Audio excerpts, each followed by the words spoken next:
Let's see what takes place in today's hearing.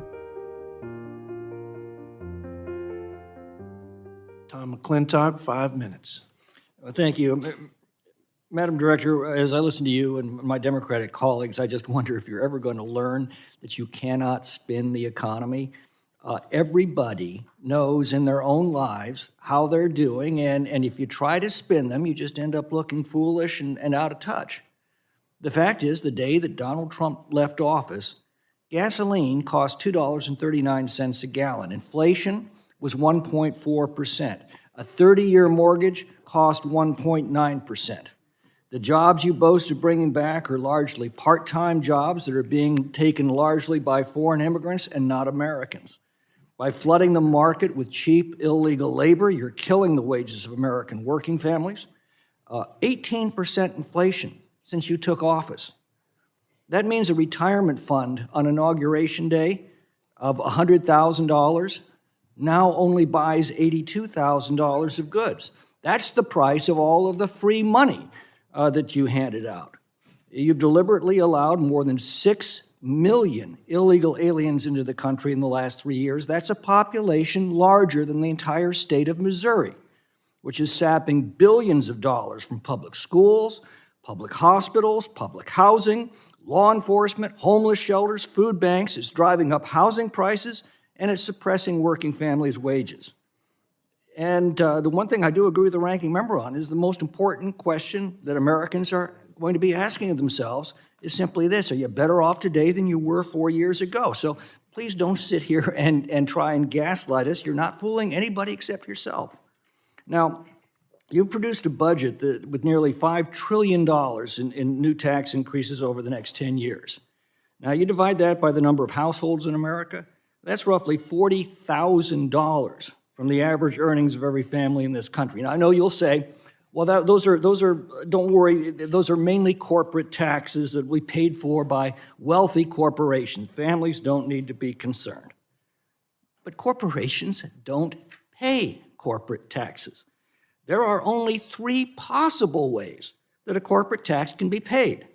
It's paid by employees through lower wages, it's paid by consumers through higher prices, and it's paid by investors through lower earnings. That's your 401k. I don't know of any other way a corporate tax can be paid. Do you? Mr. McClintock, corporations could stop doing as many stock buybacks and not pay their people less and not pass on costs to the American people. But that's not true. That comes directly out of their earnings that they use to pay their employees, the earnings that they use to keep prices down in a competitive market, and the earnings that they pay to investors, which are people's retirement funds. You know, you've already required taxpayers to pay off $132 billion in loans taken out by college students. How much more are you proposing in this budget? Mr. McClintock, I'm sorry, I'm having a hard time hearing you. What was the question? You've now required taxpayers to pay off $132 billion in loans from college students. How much more are you proposing?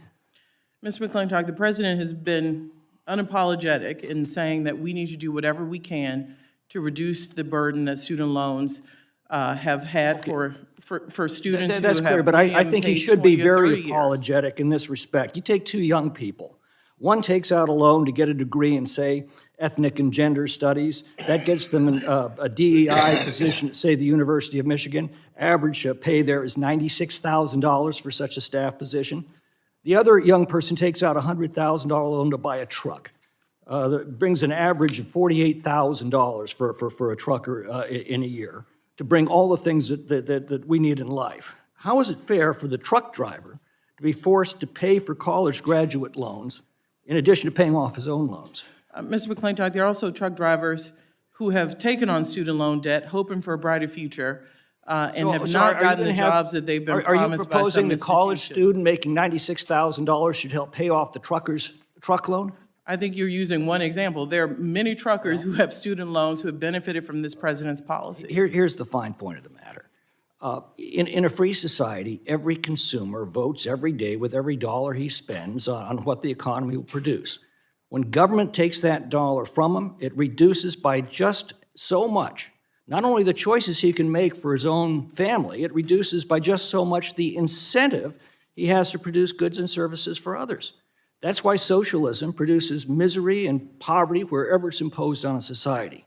Now, you've just proposed the highest peacetime government spending ever. That takes away the choice of individual consumers to meet their own needs and with their own earnings, and it destroys the incentives of individual producers to meet consumer needs. That in turn destroys the prosperity that we once took for granted. Nothing good will come of this. And if you can't understand that, it is time that you be replaced by those who do. I yield back. I thank the gentleman from